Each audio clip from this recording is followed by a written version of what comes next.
Hi and welcome to this new video. Today we are going to talk about how to recreate a GA4 traffic acquisition report using BigQuery and SQL. This tutorial will show you how to get something that is very similar to what we have in GA4, which is basically a report that tracks where our visits are coming from, social channels, organic search, etc. And we are going to create those channels and get some of the metrics and dimensions that are available within the GA4 UI using a basic SQL query. So without further ado, let's get into this video. We are going to get some of the metrics here, and of course, everything related to the session attribution, things like campaign, session, and custom channel group, we are going to recreate using our query right here. And don't worry about the code, I'm going to share it with you.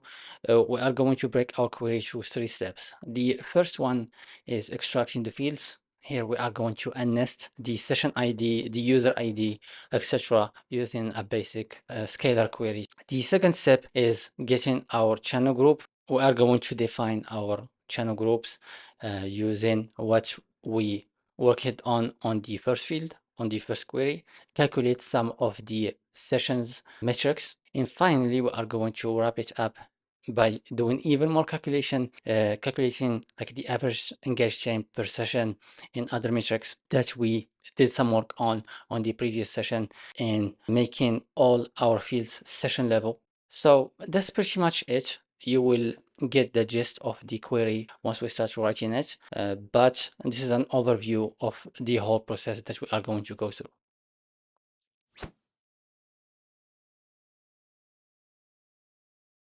So what I'm going to do is look at the article I prepared specifically for this video, and you can see that we have a detailed description of each part of the query. I'm going to copy it and break it down for you basically, instead of just writing the query and wasting time. I need to change just the project ID. And when you copy the query using the link I will share in the description, just make sure to change the actual project with your own project ID. So now let's go through the query and explain how it is basically structured. So here I just got the event date, the event name, and the event time sub.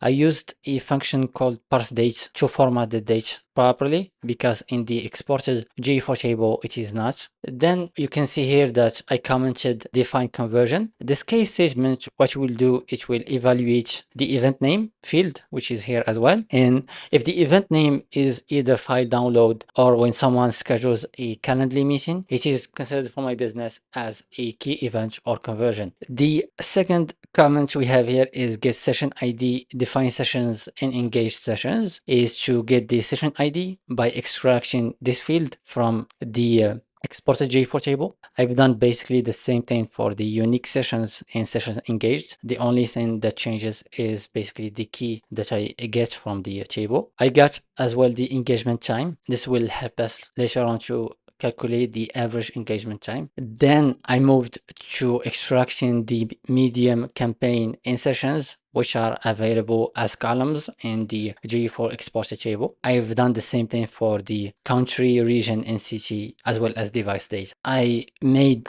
the date range dynamic by using this formula right here. So it will take the date from 6 months ago up to yesterday's data, and this will change dynamically without me doing anything. If you want to change, for example, instead of getting 6 months, you want to get 12 months, you can just change to 12 months here, and the query will do the job.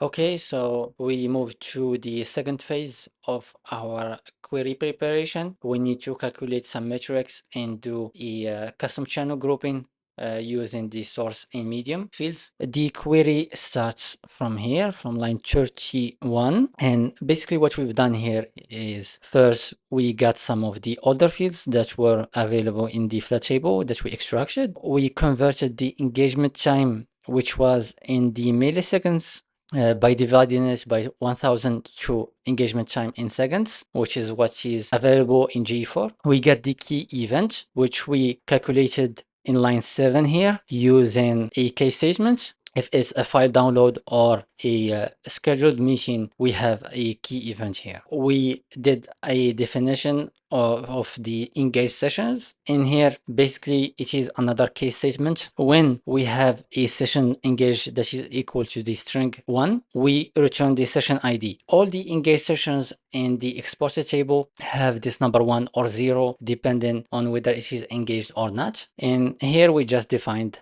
what is an engaged session basically by using this argument. Then what we've done, we got the country device information. The last important piece is the custom channel grouping. I've done a video in some articles about how to define custom channel groups, but although this query looks lengthy, it is very simple. We just use the source and the medium to kind of create buckets for each traffic source. Let's take a direct channel. We use the case statement, and each case statement has a when at the start, which is equivalent of if you use a Google Sheet. It is basically the same thing here. When the source is equal to direct and the medium is not set or none, or the medium is null, we add the condition direct here. Basically, that is how you define a custom channel group. We've done the same thing for each condition, and we named the field a custom channel group. Lastly, in the final query, we are going to use some of these fields to do a final preparation of our query before exporting it to Looker Studio.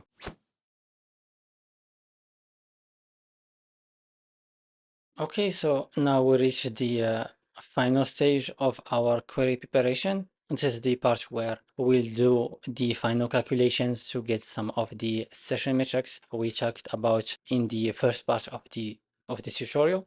First things first, we got the date from our previous fields and some of our dimensions that we got as well from our first query. If you noticed in the source medium campaign in channel group, I use the max function. This is because for each date, a user can visit the website from different sources.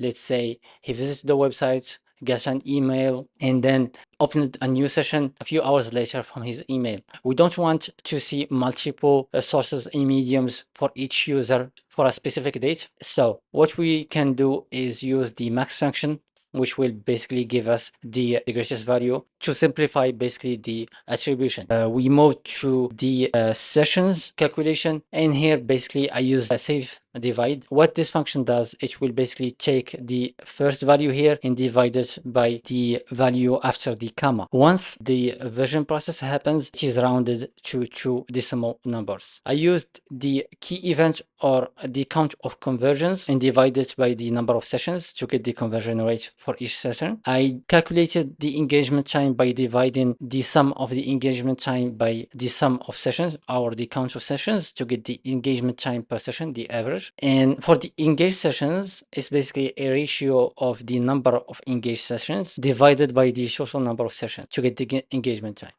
In here, it is just basically the count of the sessions and the engaged sessions using the count function. Once this is done, we can run the query. We get a table with the date and all the dimensions, as well as the session metrics.